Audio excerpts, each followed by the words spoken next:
Takes me back because of football season. I was in band and drum major, and it just takes you back into that whole environment. All right, lightning still ongoing as we take a look from our Mid-Florida Event Center. You can see it right there flashing.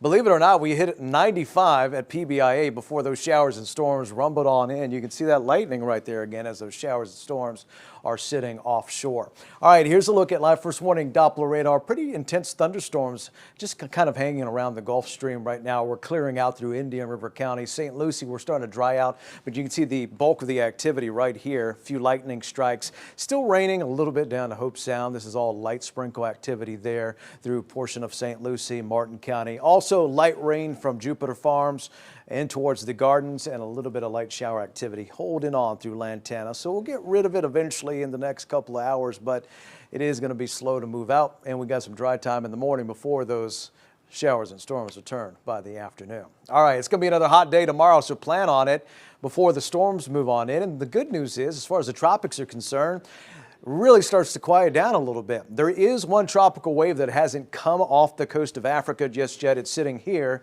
Eventually, by next week, Hurricane Center has highlighted this yellow shaded area, 30% chance we could see that wave further develop, but it's a low chance. But outside of that, the tropics have been nice and quiet and nothing that we need to worry about over the next 7 to 10 days. So that's going to be quiet as well. So here's the overall setup. You can see the showers and storms. We had a couple of warnings earlier.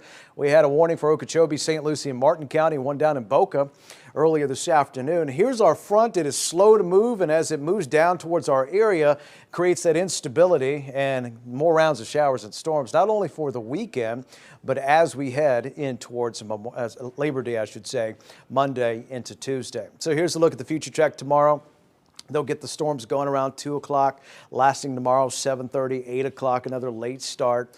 Then we finally clear things out. By Sunday, another round of those scattered showers and storms. And guess what happens on Labor Day?